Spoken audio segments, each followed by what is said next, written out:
기드온이 판관으로 부르심을 받다. 이스라엘 자손들이 다시 주님의 눈에 거슬리는 악한 짓을 저질렀다. 그리하여 주님께서는 그들을 7해 동안 미디안족의 손에 넘겨버리셨다. 미디안족의 세력이 이스라엘을 억누르자 이스라엘 자손들은 미디안족을 피하여 산에다 은신처와 동굴과 그 밖에 접근하기 어려운 곳들을 마련하였다. 이스라엘인들이 씨를 뿌려놓으면 미디안족과 아말렉족과 동방인들이 올라오곤 하였다. 그들이 그렇게 쳐 올라오곤 하였다. 그들은 이스라엘인들 곁에 진을 치고서는 가자 어귀에 이르기까지 땅의 수출을 망쳐놓아 이스라엘의 양식을 하나도 남기지 않았다. 양도 소도 나귀도 마찬가지였다. 그들이 천막까지 챙겨서 가축대를 몰고 올라오는데 메뚜기 떼같이 많았다. 사람이고 낙타고 그 수를 셀 수가 없었다. 그들은 이렇게 와서 이 땅을 황폐하게 만들곤 하였다. 그래서 이스라엘은 미디안 때문에 큰 곤궁에 빠졌다. 마침내 이스라엘 자손들이 주님께 부르짖었다.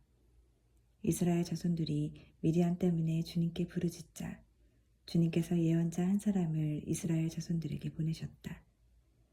그가 이스라엘 자손들에게 말하였다. 주 이스라엘의 하느님께서 이렇게 말씀하십니다. 내가 너희를 이집트에서 데리고 올라왔다. 너희를 종살이하던 집에서 끌어내었다. 내가 이집트의 손에서 너희를 억압하는 모든 사람의 손에서 너희를 구하였다. 또 그들을 너희 앞에서 몰아내고 그 땅을 너희에게 주었다. 그러면서 나는 너희에게 말하였다.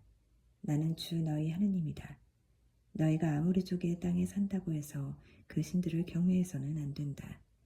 그러나 너희는 내 말을 듣지 않았다. 주님의 천사가 아비에제르 사람 요아스의 땅 오프라에 있는 향염나무 아래에 와서 앉았다. 그때 요아스의 아들 기드온은 미디안 쪽의 눈을 피해 밀을 감추어 두려고 포도박에서 밀 이삭을 떨고 있었다. 주님의 천사가 그에게 나타나서 힘센 용사야, 주님께서 너와 함께 계시다 하고 말하였다. 그러자 기드온이 천사에게 물었다. 날이 외람된 말씀입니다만 주님께서 저희와 함께 계시다면 어째서 저희가 이 모든 일을 겪고 있단 말입니까? 저희 조상들이 주님께서 우리를 이집트에서 데리고 올라오지 않으셨더냐 하며 이야기한 주님의 그 놀라운 일들은 다 어디에 있습니까? 지금은 주님께서 저희를 버리셨습니다. 저희를 미디안의 손아귀에 넘겨버리셨습니다. 주님께서 기드온에게 돌아서서 말씀하셨다. 너의 그 힘을 지니고 가서 이스라엘을 미디안 쪽의 손아귀에서 구원하여라. 바로 내가 너를 보낸다. 그러자 기드온이 말하였다. 날이 외람된 말씀입니다만 제가 어떻게 이스라엘을 구원할 수 있단 말입니까? 보십시오. 저희 시족은 므낫세 지파에서 가장 약합니다. 또 저는 제 아버지 집안에서 가장 보잘것없는 자입니다. 그러나 주님께서는 내가 정녕 너와 함께 있겠다. 그리하여 너는 마치 한 사람을 치듯 미디안족을 칠 것이다 하고 말씀하셨다. 그러자 기드온이 또 말하였다. 참으로 저에게 호의를 베풀어 주신다면 저와 이 말씀을 하시는 분이 당신이시라는 표징을 보여주십시오. 제가 예물을 꺼내다가 당신 앞에 놓을 터이니 제가 올 때까지 이곳을 떠나지 마십시오. 이에 주님께서 네가 돌아올 때까지 그대로 머물러 있겠다 하고 대답하셨다. 기드온은 가서 새끼염소 1마리를 잡고 밀가루 1에파로 누룩 없는 빵을 만들었다. 그리고 고기는 광주리에 국물은 냄비에 담아가지고 향염나무 아래에 있는 그분께 내다 바쳤다. 그러자 하느님의 천사가 그에게 말하였다. 고기와 누룩 없는 빵을 가져다가 이 바위 위에 놓고 국물을 그 위에 부어라.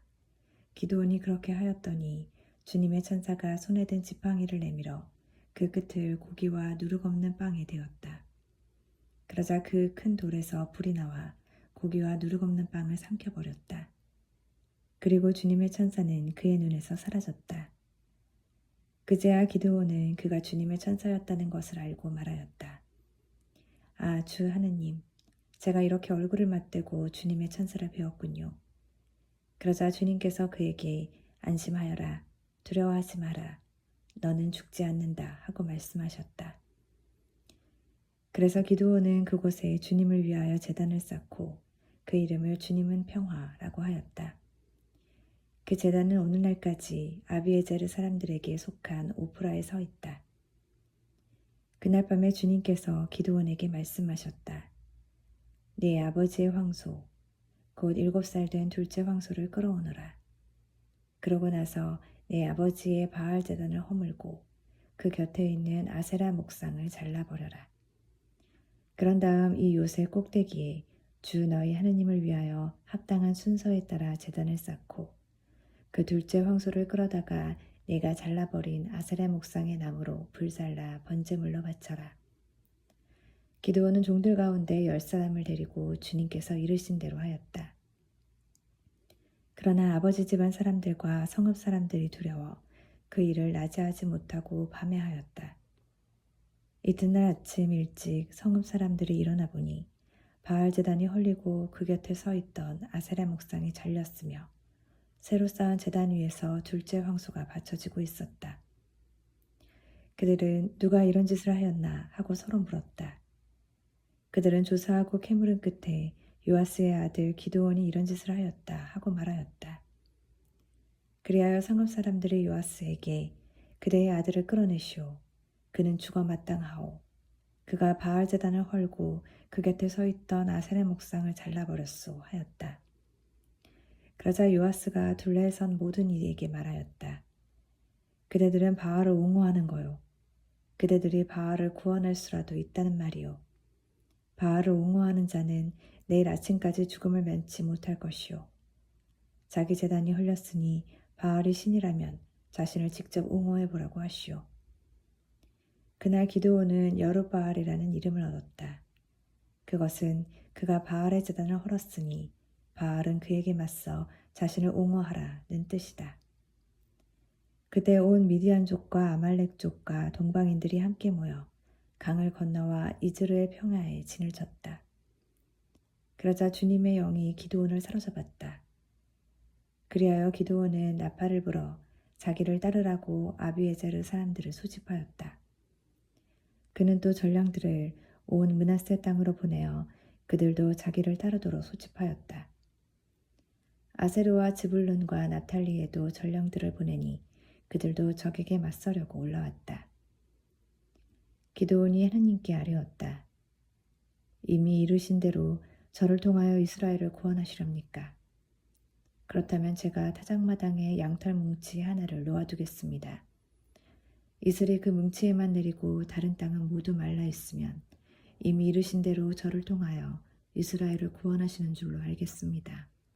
그러자 정말 그렇게 되었다. 기드온이 다음 날 아침 일찍 일어나 양털 뭉치를 짜자 그 뭉치에서 물이 한 대접 가득히 나왔다. 기드온이 다시 하느님께 아뢰었다.